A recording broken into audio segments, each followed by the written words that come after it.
Want to help support Jonose Cigars? Two great ways to do it: smokeagoandshop.com and on Patreon. So click those links in the description below and help support this great cigar channel.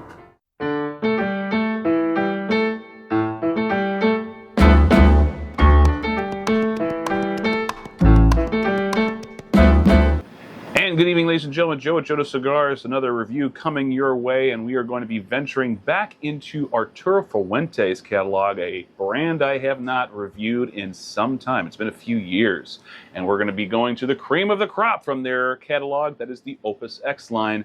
This one comes courtesy of Tony Larenko.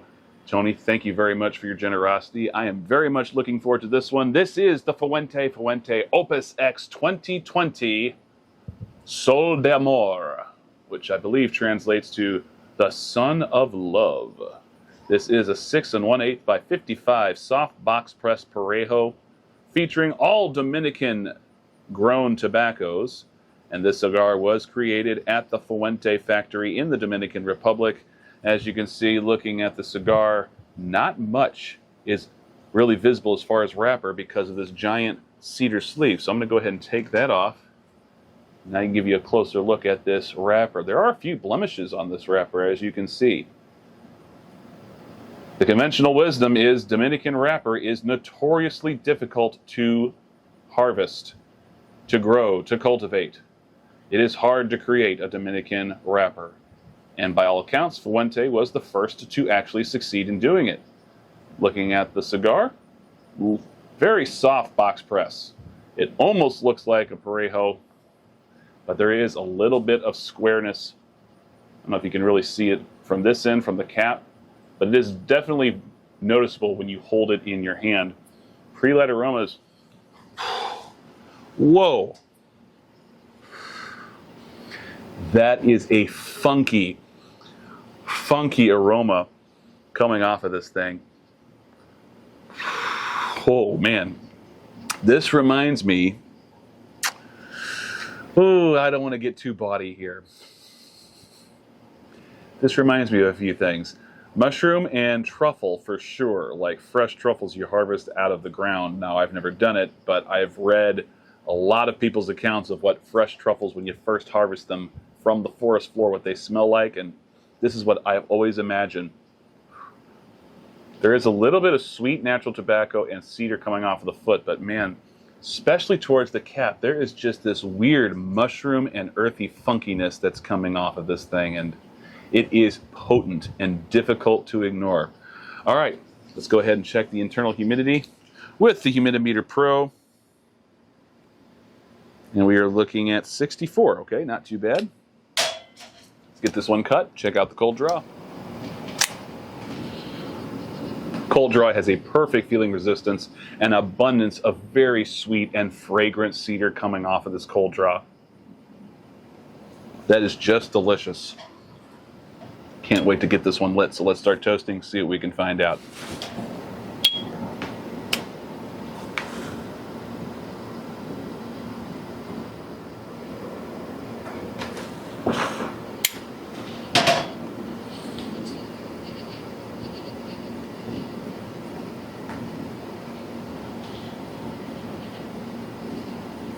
Off the first few puffs, excellent smoke output, perfect draw. Mild to medium body at this point. Very sort of gentle smoke texture coming over the tongue and palate. Immediate notes of some light nuttiness, primarily just a blanched almond, pistachio, and cedar, with very, very subtle touches of very light cinnamon.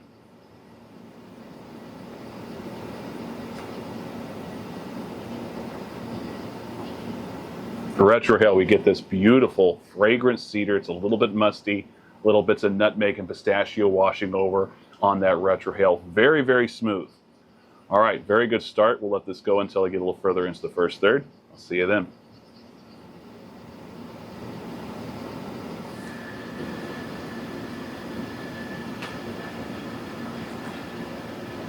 Ten minutes in, well into the first third, and as you can see, the burn is all over the place.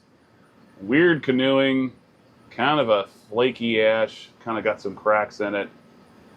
But man, does this thing taste good. It is very subtle, clean, and smooth. but lots to unpack here. Lots of creamy notes, lots of sweet nutmeg and touches of cinnamon, little bits of vanilla coming through, little bits of meringue coming through, lots of very fragrant and sweet cedar, pistachio, and blanched almond. Much of what I was getting in the initial, but they are just kind of blossoming into this full crescendo of really well-balanced flavor. On the retrohale right now,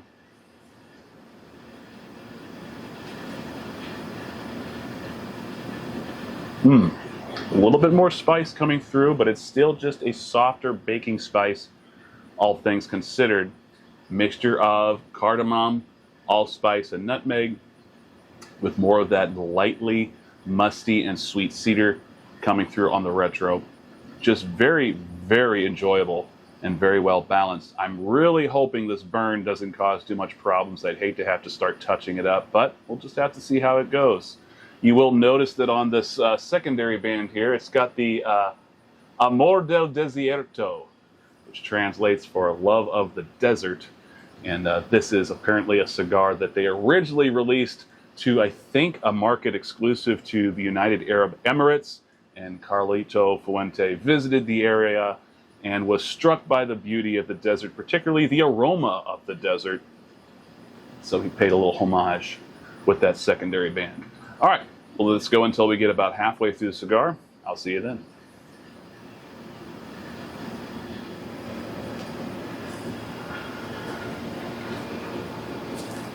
"35 minutes in." Oh, jeez.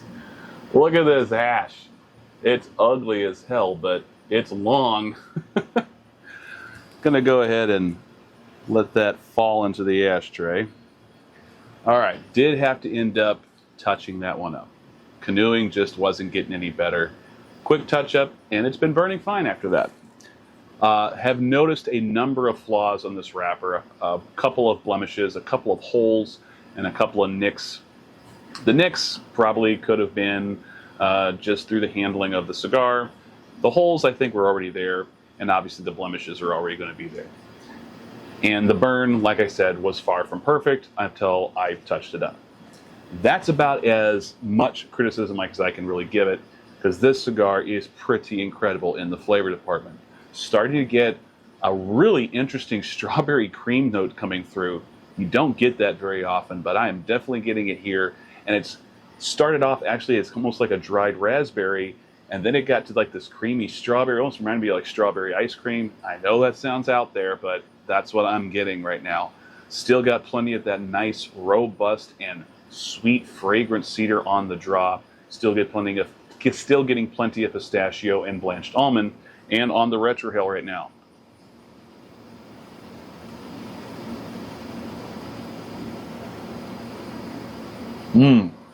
Whoa.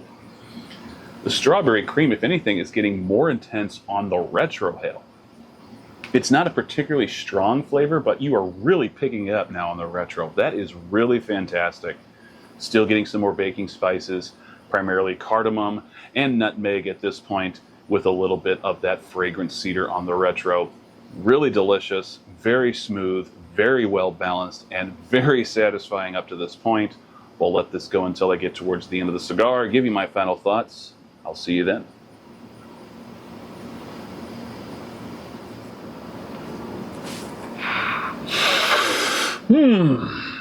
Hour and 35 minutes in, well into the final third here, and as you can see, the canoeing is recommencing, unfortunately. Have ashed this cigar twice. Pretty good ash integrity, but man, this burn kind of pisses me off. It's really annoying. It's not the end of the world, and it's not the worst thing that can happen with the cigar. I'd be much more upset if they had a bad draw or poor smoke output, both of which are not the case. Draw has been very good, and the smoke output has been very good. Now, another thing that I've mentioned in the past that Fuente tends to have a problem with, whoever is putting the bands on their damn cigars keep putting too much glue on the bands where it touches the wrapper and you rip pieces of wrapper off. And it actually happened on both. Now, there's no wrapper stuck on the primary band, but it did tear some away, and it was just kind of hanging there. Guys, whoever is putting the bands on for Fuente, stop it. just go less with the band adhesive, okay? You don't need to put that much on, and it doesn't have to touch the wrapper leaf. All right, rant over. Let's talk about the flavors. Flavors have still been very, very good. Starting to get a little bit more robust, more of a medium body now. It had been mild to medium up until we got to about this point.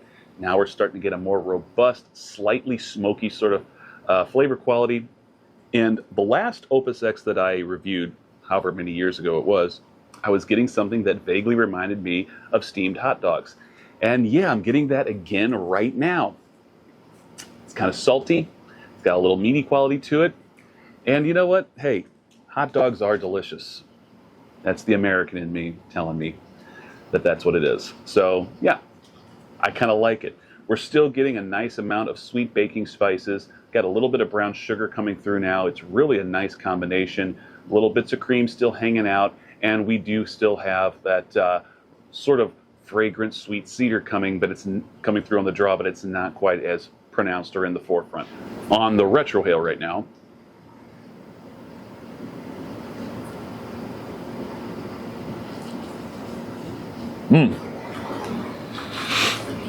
a much more robust spiciness coming through. We're getting a little bit of white pepper, and lightly charred cedar, which is really nice. That is very good. What else is going on in there? There is some other sort of fragrant aroma coming through on the retro. I can't quite put my finger on it. It's a little bit floral, but it's also a little bit earthy. It's interesting, and it's not something that you get a whole lot. I like it. So, cons of this one. Too much glue on the bands, obviously. Burn had its issues. And it wasn't the prettiest looking cigar. Now, the bands were, I mean, these bands are gorgeous, and this is just incredible band work on this cigar. But the wrapper leaf itself wasn't particularly pretty. It had some definite Mars on it. That's, again, it's not high on my list as far as things go for cigars that make them great or not.